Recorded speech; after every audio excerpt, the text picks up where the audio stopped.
Hello, I'm Dr. Simon Fry, a consultant in clinical neurophysiology, back with the Neurophysiology channel.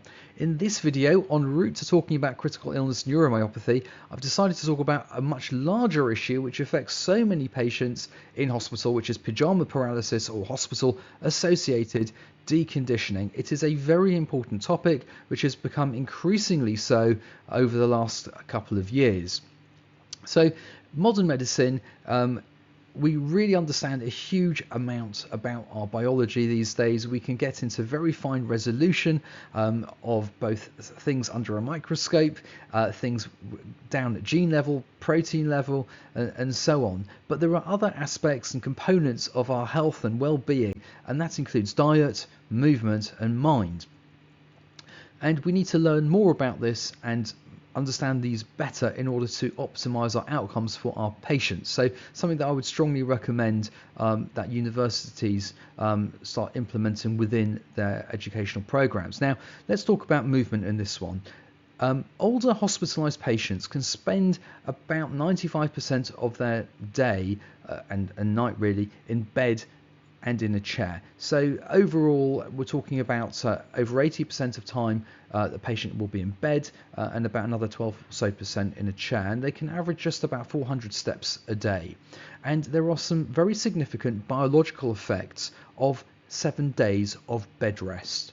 We know that there's a significant reduction in muscle strength of about 10%, so people can end up becoming weak as a result. There are fluid shifts, so fluids move out of our vasculature, out of our plumbing, and move elsewhere. These can involve going into our arms and legs and cause edema, which can predispose to wound infections. They can make our movement much more difficult because we're carrying around all this extra weight in our limbs. It can move out into the space around our lungs and stop our breathing being so efficient.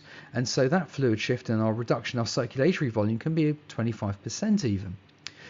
We can also have an impairment in our cardiac function. Part of that can relate to the reduction in the circulatory volume, but the stroke volume reduces by about 15% too. So that means when patients start trying to get up and out of bed, they can actually start to feel dizzy. That can also lead to falls. And there's a reduction in our respiratory function. The FRC reduces by about 25%, which means that the bases of our lungs don't get aerated properly, and that can predispose to infection. And this process of all these different things, this biological change associated with just lack of movement, starts in fact within the first 24 hours. And if we look in a little bit more detail as to how quickly this happens, it's quite a fast process. It's not a linear process. It happens very rapidly in the first couple of days before gradually beginning to plateau, but always on a downwards trajectory. And in fact, we know that there's muscle atrophy, muscles shrink when we don't move, but actually muscle strength decreases at a faster rate in the initial stages. Now, there isn't terribly huge amounts of literature about this, and we are fortunate in that there is a space race, and there are lots of people who are invested quite heavily in making sure that we can explore the outer regions of space and the effects of microgravity. So it's not just the unwell elderly patients who are affected by this, but astronauts also suffer from deconditioning, which results in them being carried off and stretchered off their space capsules when they come back down to Earth. And we know that the first thing that happens is that there is muscle breakdown leading to atrophy, shrinkage of the muscles, and then there's a rapid decline in muscle protein synthesis. And if we look on a biochemical level, we can actually see that it's not just the fact that the muscle load has reduced, but there's actual evidence of local denervation in muscle fibers too, but there isn't a particularly large literature as to exactly the science of why all of these different things happen. And so this is definitely a space for more work to be occurring. Now, it's not just about muscle impairment. There's tendon stiffening, there's a reduction in our bone mineralization and density, there is incontinence, increased dependency, cognitive decline, which are all associated with this deconditioning process. And there is a downward spiral of frailty as deconditioning occurs.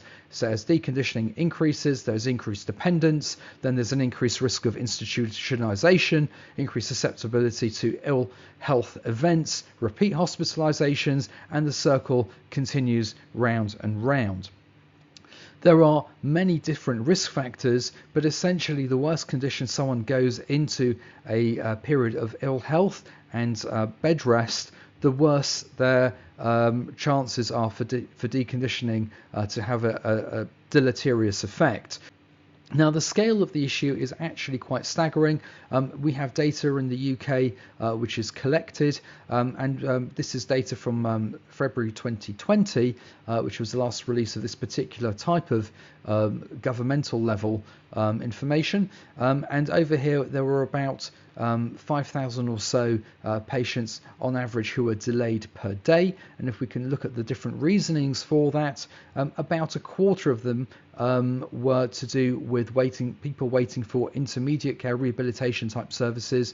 About another 11% were waiting residential or nursing home placements, and about 8% or so were awaiting a care package in their own home.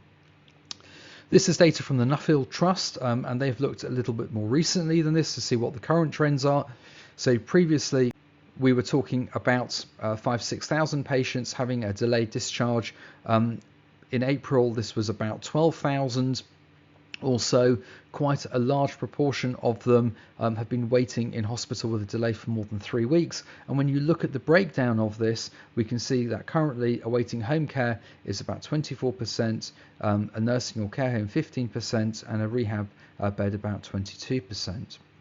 Now, this situation is something which is getting worse because if we have a look from September's data, there are currently on average about 13 or so thousand patients per day who have been having a delayed discharge, if we work that out across the month.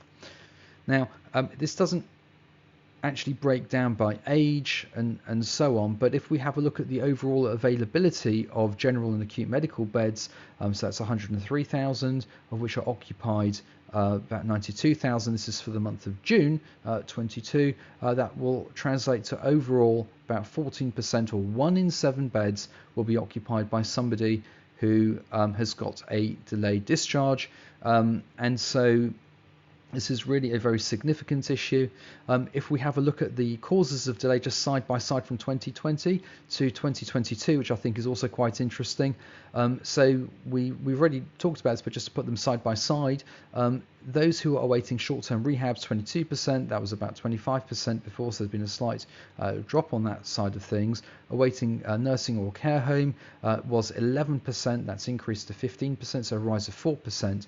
But interestingly, those awaiting home care is 24%, and previously it was about 8%. So the main shift in the delay has actually been setting up care packages at home, which in some ways is more heartening than it just being a lack of nursing or residential care home beds, because that's more of an issue to do with people and staffing than it is to do with building new homes and increasing physical capacity, which obviously takes much longer periods of time.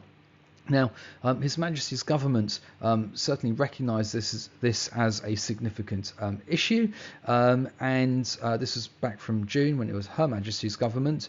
But if we have a look and see what they say over here, we know that prolonged stays in hospital contribute to poor outcomes, particularly for older people who can experience increased mortality and dependency because of both mental and physical deconditioning. It talks about knock-on impacts for other people, elective care and so on with wider social care needs, and they are moving heaven and earth to try and improve the situation. However, there is no quick fixes in that regard because it all takes time and it's not a simple thing to do.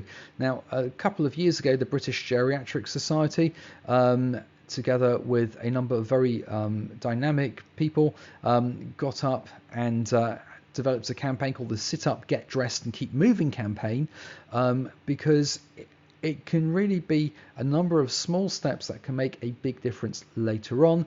So just to read through this little quote from this campaign, it is often said that 10 days of bed rest can lead to up to 10 years equivalent of muscle aging in people over the age of 80.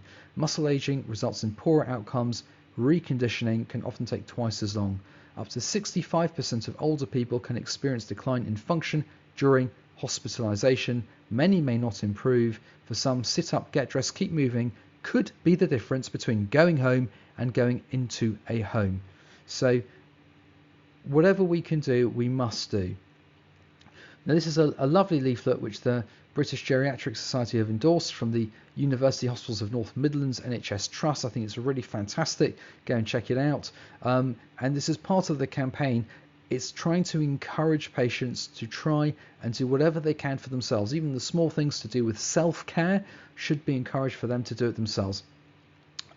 So the benefits of staying active in hospital: better breathing, which we've talked about, better ability to fight infections, particularly if you haven't got these fluid shifts, better appetite, sleep, mood, ability to cope at home, less risk of bed sores, less weakness and fatigue, less dizziness, risk of falls, less pain, less confusion. So many benefits of trying to stay active in hospital and trying to do whatever you can. You know, if you're able to sit up for all the meals, either on your chair at the edge of the bed, sit up in a chair when you have visitors, walk around the ward either alone or with help, do gentle exercises on your own throughout the day, even in a bed or a chair, and let the ward team know what you can normally do, the aim being to try to return you to your usual abilities as near to as much as possible. And as they say over here very eloquently, your muscles, if you don't use them, you lose them. So this is such an important aspect of healthcare, particularly as there are lots of people who are having delayed discharges in care at the moment. It's difficult to quantify the exact impact of that on patients, and the risk of going into a care home. We don't have that data available, but it's such an important thing to encourage. If you have any elderly relatives who are in hospital, to get them to move to whatever they can do for as much as they can. Just try and do it themselves. Thank you very much. I hope this video has been helpful, and please do support the channel by liking, sharing, and above all subscribing. I look forward to either answering your questions or comments down below relating to this particular subject, and seeing you in the next video relating to critical illness neuromyopathy shortly. All the very best.